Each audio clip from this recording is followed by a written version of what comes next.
今回は2002年型の NSR500、型式としては NV4C になるんですけども、ロッシと互角、唯一の日本人ライダーということで、加藤大二郎選手を特集したいと思います。バイクの情報があまりに少ないので、ほぼほぼ大二郎選手の話になると思います。2002年型 NSR500 NV4C、エンジンは引き続きスクリーマーエンジンで180度、180度爆発のものです。で、この最新型の NV4C を使ったのは、加藤大二郎選手とバロス選手のようです。で、カピロッシも NSR に乗ってたんですけど、おそらく型落ちみたいですね。NV4B。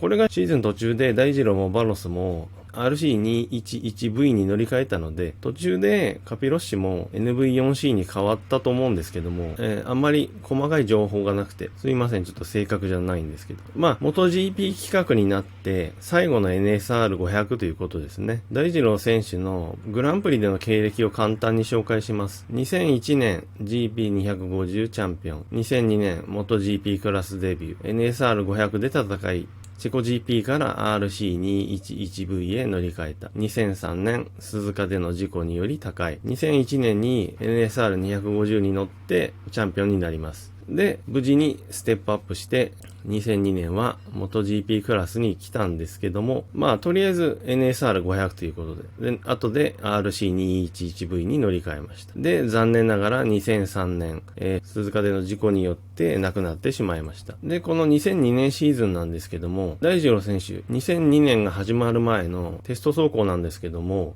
各サーキットの最速タイムを更新しちゃいます。もう鼻からすごいですね。で、この話は結構有名で、いろんなメディアにも書いてあって、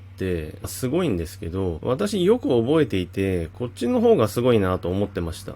ダンロップミシュランの両タイヤをテストするが、どちらを履いても同等のタイムを出していた。最初はどちらのタイヤにするか決めてなくて、履き比べながらテストしてたんですね。で、やはりタイヤもライダーに合う合わないがあるので、どっちかのタイヤだと速くて、逆のタイヤだと遅いとかっていうのが普通起こるんですけども、大二郎の場合は、どっちでもすごい速いタイムを出してました。当然、ダンロップもミシュランもタイヤの特性が全然違うので、乗り換えて速く走るっていうのは結構難しいはずなんですけど、大二郎はその辺が天才というか、頭がいいというか、どちらのタイヤでもほぼ最速タイムを出せるというのが、改めて大二郎選手の能力の高さを私強く認識したことを覚えています。これもすいません、手元にもう資料がないので、具体的なタイムとか数字が出せないんですけども、で、結局ミシュランタイヤを選びました。ロッシは RC211V か NSR500 どちらで2002年シーズンを戦うか悩んでいた。大二郎のあまりの速さに動揺し NSR の方が速いのではと困惑したものと推測される。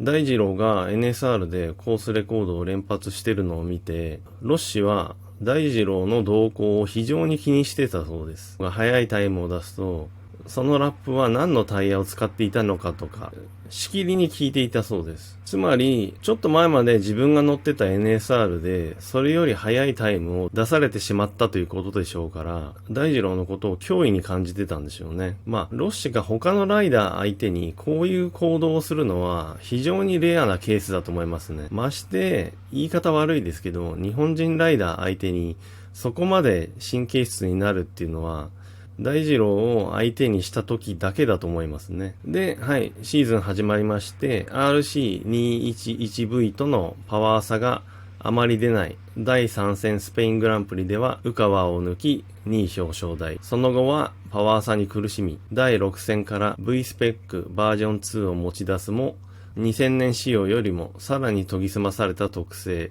転倒を繰り返し、ホンダはチェコ GP からRC211V を供給した。500cc のタイムとしては、レコードタイムを連発してた大二郎ですけども、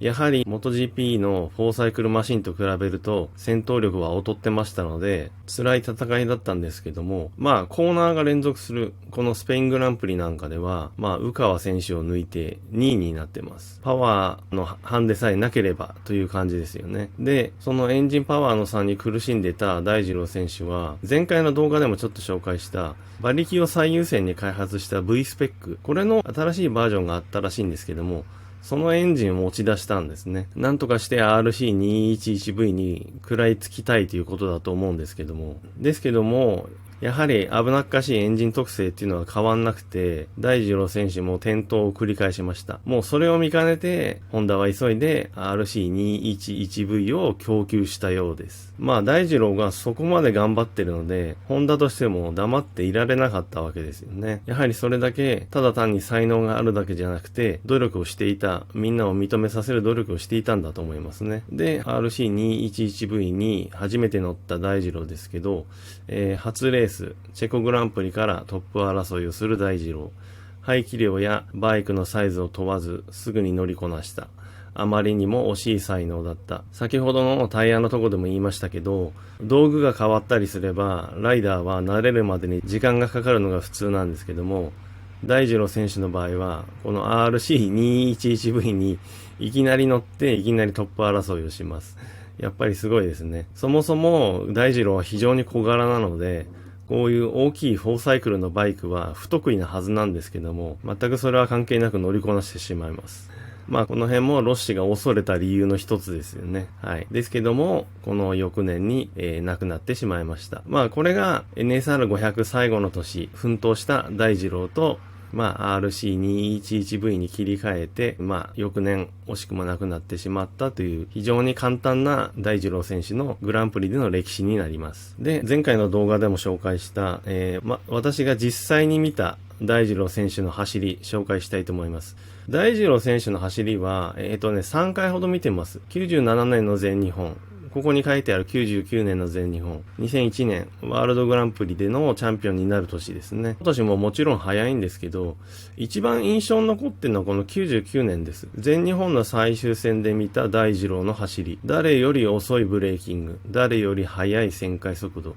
誰より早く加速開始。ワールドグランプリから宇川中野も参戦していたが、差は明白だった。ラインがブレない点もロッシ、ドゥーハンと同レベル。99年の茂木サーキットで、まだ全日本を戦ってた大二郎選手は、松戸直樹選手とチャンピオン争いをします。で、その応援のために、グランプリから、宇川選手、中野選手が来てました。なので、この当時の、250cc のスペシャリストが揃ってたわけなんですね。比較にはもってこいの条件だったんですけども、そこで見た大二郎の走りは、誰よりも遅くブレーキングをして、誰よりも速いスピードで旋回します。で、誰よりも速い、この速いはタイミングですね。誰よりも速いタイミングで加速をします。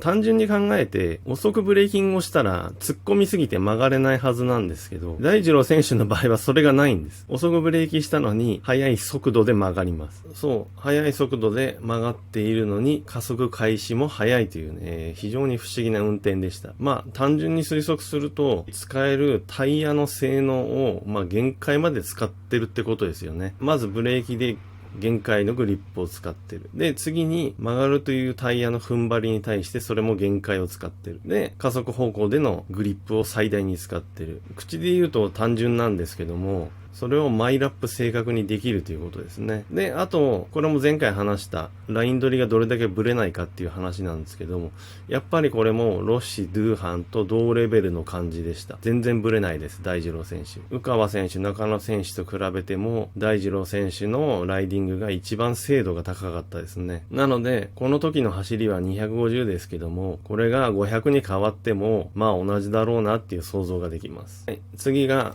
これも前回も紹介した、安倍隆夫さんのインプレですね。2001年チャンピオンを取った時の NSR250 のインプレなんですけども、アクセルを開けるとパワーを出したい分だけパワーが出てくる。ブレーキをかけるとフロントが沈みながらじわっとブレーキがかかる。大ちゃんはああ見えてエンジニアに要求をきちんと伝えられるんだな。扱いやすい特性を絶賛していた。ロッシの NSR500 は非常に危なっかしいパワー特性だったという話を前回しましたけども、